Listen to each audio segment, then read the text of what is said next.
Bu dərsimizdə element içərisindəki yazıları JavaScript-in köməyi ilə almağa çalışacağıq. Dərsin əvvəl index.html-də gəlib bir adi div etiketi və etiket içərisində yeni bir span etiketi yazmışam və bunu da stil verərək display none, yəni gizlətmişəm. Və index.html-də div etiketini bu şəkildə seçdim. Və gəlib burada konsola div etiketini yazmaq istəsəm, baxın burada konsola bu şəkildə yazı gələcəkdir. Və bu işarəyə mən klik edirəm. Seçdiyimiz etiketin özəllik və metodlarını burada görmüş oluruq. Baxın, indi hal-hazırda biz etiket içərisindəki yazını seçməyə çalışacağıq. Ona görə də bu dərsimizdə inner HTML, inner text və bir də text content'i öyrənməyə çalışacağıq. Bunlar arasındakı fərqi də görmüş olacaq bu dərsimizdə. İndi hal-hazırda mən gəlirəm burada div.text content yazıram. Və baxdığım zaman konsola salam yazısı gəlmiş oldu. Yəni query selector ilə bu şəkildə seçdiyimiz zaman baxın bizə yalnız bir etiketi geriyə döndərmiş oldu və onun dəyərini konsola yazmış oldu. Gəlirəm index.js'də bütün divləri mən seçmək istəyirəm və bu şəkildə yazdığım zaman konsola undefined cavabı gəlmiş olacaqdır. Çünki query selector all ilə divləri seçdiyimiz zaman konsola node list kolleksiyası gələcəkdir. Və mən bunun split operatorundan istifadə edirəm. Divi bu şəkildə yazıram və map metodundan istifadə edirəm. Bura mən key yazıram və arrow functiondan bu şəkildə keyləri alıram. Və baxdığım zaman birinci div etiketim və ikinci div etiketim bu şəkildə gəlmiş oldu. İndi mən gəlirəm burada text content yazıram. Və baxın burada nə baş verdi. Index.html-də 9-cu sətirdə biz salam yazısını bu şəkildə yazmışıq. Yəni düz bir sətirdə yazmışıq və konsola belə bir cavab gəlmiş oldu. Ancaq ikinci div etiketində salam yazısını yazmışıq və display none etməyimizə rəğmən burada HTML səhifəsində göstərmədi. Ancaq konsolda RNLTV yazısını bu şəkildə göstərmiş oldu və yazılarda baxın, fikir verin, alt sətrə atdı RNLTV-ni. İndi mən gəlib burada bir sətirdə yazılmağını istəyirəmsə, biz string metodlarını keçdiyimiz zaman öyrənmişdik. Key.textContent.replace metodundan istifadə edirəm və burada regex-dən istifadə edəcəm. Bu şəkildə yazılır. Gəlib burada s yazıram, yəni bütün boşluqları nəzərə alsın və üzərinə plus işarəsini bu şəkildə qoyuram.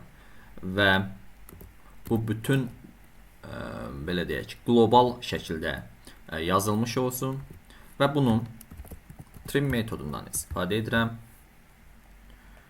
Burada undefined cavabı aldıq. Aha, mən gəlib burada vergül qoyuram və bir də boşluq işarəsini verirəm. Baxın, bu şəkildə salam RNLTV yazısı gəlmiş oldu. Bu text content ilə index.html-də yazdığımız display none özəlliyini, yəni CSS kodunu görmədi və salam RNLTV yazısını konsola yazmış oldu. Bu text content-in bir özəlliyidir. İkinci özəlliyi də RNLTV yazısının alt sətirdə gəlməsidir. İndi mən gəlirəm burada div etiketinə id demo yazıram və buna da class height deyə yazıram. Və index.js'yə gəlirəm, bunu silirəm və burada query selector ilə bunu silirəm və id'si demo olan birinci divimi yazmış olsun və klassı hide olan divimi bu şəkildə yazsın. Dəyərləri div1 və div2 şəklində verirəm və konsola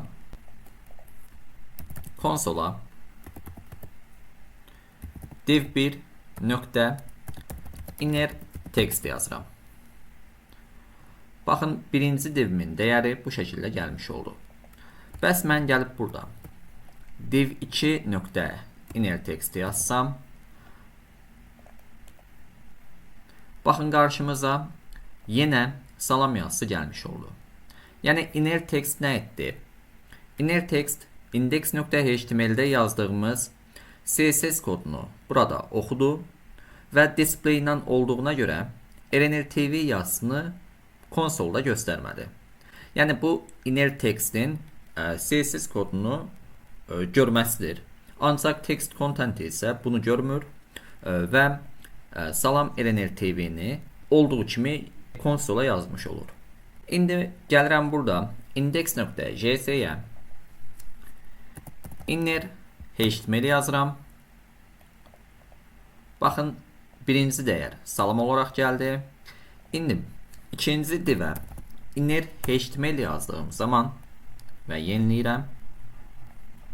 Baxın, salam yazısı yenə gəldi və span etiketini bu şəkildə yazmış oldu. Yəni stillə bir yerdə, dəyəri də etiket içərisində bu şəkildə göstərmiş oldu.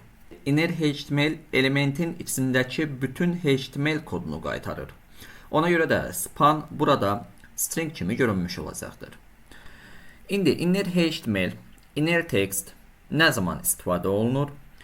Text content nə zaman istifadə olunur? Gəlin bunu öyrənmiş olaq. Tutalım ki, real layihənin sahibi bu şəkildə bir kod yazıb.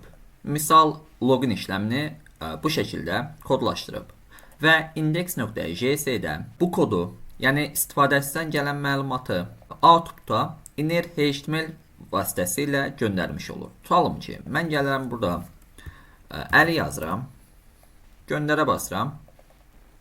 Əli output-a gəlmiş oldu.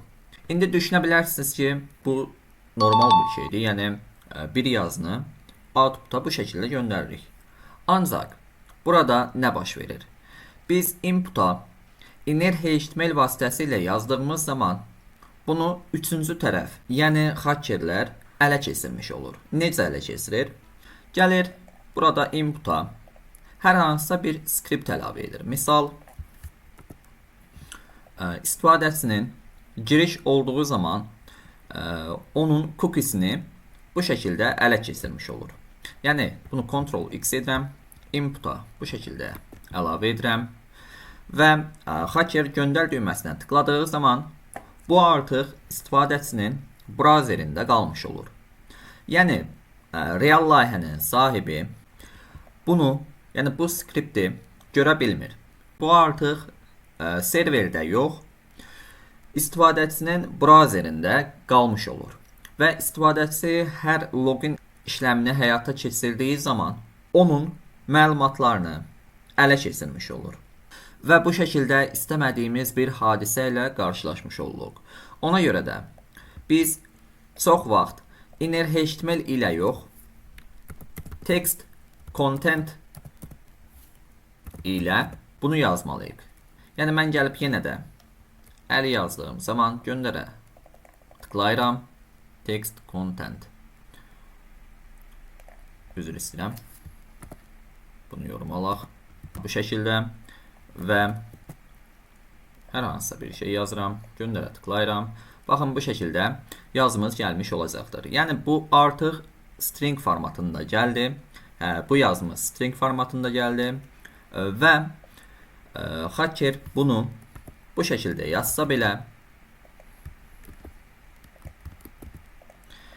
bu artıq script formatında bu şəkildə bura yazılmış olacaqdır. Yəni bunun artıq bir qorxusu yoxdur. İndi inner HTML, inner text və text content nə zaman istifadə olunur? Əgər işləmimiz login register və yaxud da ki kart ödəmə ilə bağlıdırsa, biz text contentdən istifadə edəcəyik. Qətiyyən inner HTML və inner textdən istifadə etməyəcəyik. Yox, əgər real layihənin sahibi hər hansısa fərqli misal üçün inputla bağlı olmayan digər işləmləri həyata keçirirsə, burada kodu inner HTML və inner text ilə yaza bilər. Ancaq dediyim kimi inputdan gələn məlumatı inner HTML və inner text ilə yazmaq qətiyyən olmaz. Bu dərsimizdən də bu qədər. Bu dərsdə də vacib məqama toxunmuş olduq. Gələn növbəti dərslərimizdə də bundan da vacib məqamlar olacaqdır. Əsas bunu bilməyimiz lazımdır ki, istifadəçi layihəni görür və login işləmini həyata keçirir və sən o login işləmini elə yazmalısan ki, elə kodlaşdırmalısan ki, hər hansı üçüncü bir tərəf istifadəçinin məlumatlarını ələ keçirməsin. Bu baş ağrıdıcı da ola bilər.